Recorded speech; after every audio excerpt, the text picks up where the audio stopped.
हम करते हैं अपना next question number 10। A weight is attached to the lower end of a light spiral spring whose upper end is fixed and released, and if it oscillates through a space 1/2 meter, then what is the period of oscillation? Wait है हमारे पास एक light spiral spring जिसकी natural length मैं ले लेती हूँ L. O A B the spring whose natural length is L, whose upper end is fixed, O is fixed and up and released। फिर एक रखा है वेट जो है वो रिलीज किया गया if it oscillates through a space 1/2 metre. देखो बच्चों ओसिलेट्स करता है तो ओसिलेट्स जैसे हम पीछे वाले क्वेश्चंस में किया है तो ओसिलेट्स का मतलब जैसे कहाँ से कहाँ तक का ये लिया आपने, जैसे एक ओ ये ए पॉइंट लिया, ये पॉइंट यहाँ पे रिलीज़ किया हमने जैसे बी पोजीशन में इक्विलिब्रियम पोजीशन में, फिर फर्दर पुल करते हैं हम ये सी पॉइंट तक आया। ठीक है, यहाँ पे एक एक्सटर्नल पॉइंट लेते हैं पी, सभी क्वेश्चंस में ऐसा किया है। तो आपके पास बी क्या होता है, ये होता है आपके पास बी जो पोजीशन होती है वो मीन पोजीशन होती है। तो हमारे पास जो ओसिलेशन का जो पीरियड ये तो आपके पास क्या होता है एम्पलीट्यूड होता है। जो ओसिलेशन का आपके पास यहाँ से लेके यहाँ तक का, यहाँ से लेके यहाँ तक का, वैसे यहाँ पे जितनी डिस्टेंस ये करता है इतनी डिस्टेंस ऊपर की तरफ ओसिलेशन का जो है ये बी सी क्या होगा आपके पास एम्पलीट्यूड, जो यहाँ पे इतनी डिस्टेंस कवर की है इतनी ही ऊपर होती है। ठीक है, जितनी नीचे की तरफ कवर की है यहाँ से लेके यहाँ तक बी मीन पोजीशन और सी हमारे पास एक्सट्रीम पॉइंट हो जाता है। तो बी सी हमारे पास एम्पलीट्यूड होता है और ठीक ऊपर इतनी डिस्टेंस है इतनी ही ऊपर कवर करता है ये, फिर नीचे आता है। तो ये पूरा का पूरा जहाँ से इतनी डिस्टेंस और ऊपर जाता है ना, इतना सा कितना भी जा सकता है हमारे पास, इससे कम भी हो सकता है ज़्यादा भी हो सकता है इससे। ठीक है, तो वो टोटल जो है आपके पास वो क्या होता है, वो टोटल आता है आपके पास ओसिलेशन थ्रू स्पेस की, इसमें ही ओसिलेट कर रहा है हमारे पास, इस स्पेस में ही ओसिलेट कर रहा है, इतने स्पेस के अंदर क्या कर रहा है ओसिलेट कर रहा है।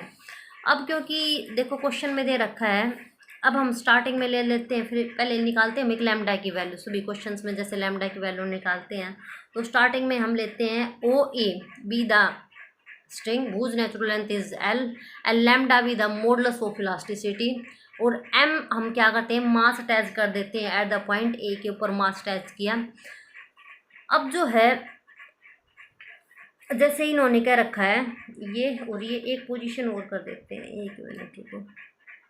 ये पॉइंट बी यहाँ तक आया, ये वाली लेंथ हमारे पास L ही रहेगी और एक और पोजीशन एक की ओर उतार देते हैं ओ ए ये, इसके बाद बी पॉइंट तक, फिर फर्दर पुल करते हैं एट द पॉइंट सी तक जाता है हमारे पास सी, इस पे एम सी होता है हमारे पास, यहाँ पे पी कोई पॉइंट लेते हैं। ठीक है, जर्नल पॉइंट। इन्होंने ये क्या रखा है कि जो हमारे पास मास जो है रिलीज किया गया है, कब रिलीज किया गया है जब स्ट्रिंग जो है हमारे पास अनस्ट्रेचेबल है। ठीक है, अनस्ट्रेच्ड है हमारे पास, जब स्ट्रिंग अनस्ट्रेच्ड है तभी हमने क्या किया मास जो है रिलीज़ किया गया। तो मास जब रिलीज़ किया गया तो हमारे पास यहाँ से मास को रिलीज़ किया गया, मास को जैसे ही यहाँ से रिलीज़ किया तो उसके अंदर ही हमारे पास क्या आता है, वहाँ से लेके ये जो है ये सी पोजीशन तक जाता है बच्चों, सी पोजीशन तक। ठीक है, ये सी पोजीशन तक जाता है, ये मास को हम करेंगे तो सी पोजीशन तो ए से लेके सी तक की जो डिस्टेंस है वो आपके पास क्या गिवन है 1/4 मीटर गिवन है, 1/4 मीटर ये गिवन है, सॉरी 1/2 मीटर गिवन है, 1/2 मीटर गिवन है। ओसिलेट्स थ्रू द स्पेस 1/2 मीटर, यहाँ से रिलीज किया तो हमारे पास जो मोशन होगा जो सिंपल हार्मोनिक मोशन होगा ए टू सी के ऊपर ही होगा आपके पास। तो इसमें से हम जो बी पॉइंट यहाँ पे कंसिडर कर लेते हैं, इसके मिड में लेंगे, ए और सी के मिड में लेंगे पॉइंट। ठीक है, तो इसका हाफ जो है यहाँ तक रहेगा ए टू बी का, और बी टू सी का हाफ इधर रहेगा। 1/2 का हाफ करेंगे तो कितना हो जाएगा 1/4। तो ए बी किसके इक्वल आएगा 1/4 के, और बी सी भी किसके इक्वल आएगा 1/4 के इक्वल। क्यों हुआ, since mass is released when this spring is unstretched, spring हमारे पास अनस्ट्रेच्ड है तो मास रिलीज किया गया, तो जो हमारे पास एम्पलीट्यूड है, एम्पलीट्यूड हमारे पास क्या है, यहाँ पे एम्पलीट्यूड देखा जाए तो क्या बनेगा बी सी एम्पलीट्यूड बनेगा। Amplitude B C is equals to किसके इक्वल आएगा, ए बी के ही इक्वल आएगा। ए बी और बी सी क्या होंगे हमारे पास इक्वल होंगे, ए बी और बी सी इक्वल होंगे। और हमें पता है ए सी की वैल्यू कितनी है, ए सी की वैल्यू है 1/2 और उसका हाफ हाफ करेंगे तो 1/4 बन जाएगा, 1/4 एम बन गया हमारे पास। हो गया जी। अब जो है हमने बी पॉइंट को इक्विलिब्रियम पोजीशन पे लेना है, B point for equilibrium at the point B, B point equilibrium position पे है। देयरफॉर जो हमारे पास ये वाली जो डाउनवर्ड में जो फोर्स लगी हुई है एम जी, वो किसके इक्वल आएगी, जो इसके अपोजिट में ठीक जो टेंशन हमारे पास टी नोट या T1 जो भी नाम रख दो तुम, टी नोट जो फोर्स है और ये जो हमारे पास जो डाउनवर्ड में जो फोर्स लगी हुई है वो क्या होगी, इक्वल होगी। तो तभी हमारे पास क्या बनेगा, ये बी पॉइंट किस में होगा, इक्विलिब्रियम पोजीशन में होगा। एम जी टी नोट की वैल्यू क्या होगी, हमने लैम्डा क्या कंसीडर किया था, modulus of elasticity. Next into में एक्सटेंशन कितनी आई है बच्चों, बी पॉइंट तक की, बी पॉइंट तक की अगर हमारे पास एक्सटेंशन देखी जाए तो ए और बी की कितनी है डिस्टेंस, हमने अभी बताई थी 1/4 थी, 1/4 divided by natural length is L. यहाँ से लैम्डा की वैल्यू निकाल दो तो लैम्डा की वैल्यू बन जाएगी हमारे पास, लैम्डा इज इक्वल टू 4, 1/4 आ जाएगा एल, 1/4 एल,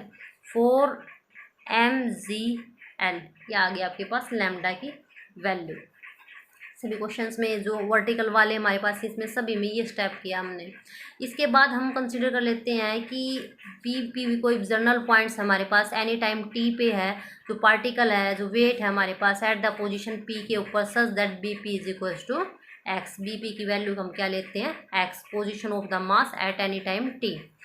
तो इक्वेशन ऑफ द मोशन क्या बनती है, equation of the motion is mass into में acceleration d2x/dt² is equal to total force. Total force देखो बच्चों,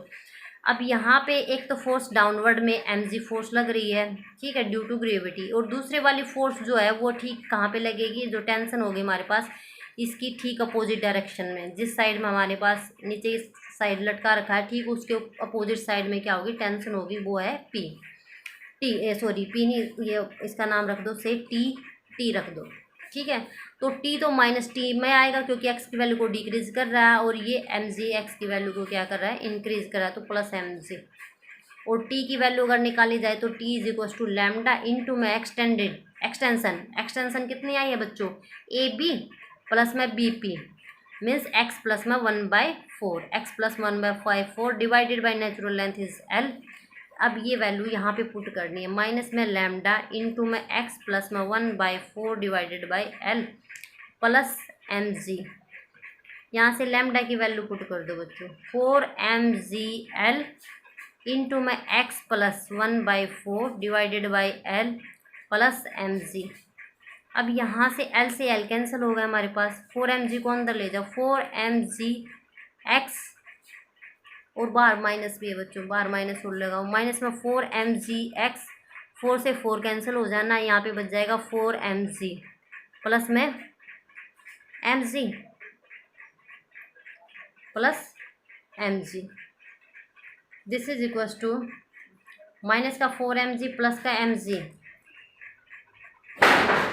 क्या हो गया आपके पास, ये बन गया हमारे पास, कैंसिल नहीं हुआ, ओके नहीं 4 से 4 कैंसिल हो गया था ना, mg बच गया था, 4 से 4 कैंसिल हो गया, mg प्लस का एक माइनस का ये कैंसिल आउट हो गए, this is equal to minus में 4mgx, ये आ गया। फिर यहाँ से m से ये वाला m, इस m से क्या हो जाएगा कैंसिल, तो हमारे पास d2x/dt² की वैल्यू क्या बन जाएगी, माइनस का 4gx, this is equal to minus में μx। तो motion is purely in simple harmonic motion where mu is equal to minus में 4, म्यू की वैल्यू कितनी आ गई आपके पास, माइनस में 4g, म्यू आ गया where mu is equal to minus में 4g। अब हमें निकालना क्या क्या है तुम्हें, टाइम पीरियड, ऑसिलेशन का जो टी टाइम पीरियड है वो निकालना, तो T is equal to 2 upon में root mu, this is equal to 2 root mu is 4g, this is 2 divided by 2√g, 2 से 2 कैंसिल, पाई अपॉन में √g, यही हमें निकालना था, बस ये इतना निकाल के इसको आंसर आ गया, ये टाइम पीरियड निकला है, ओके।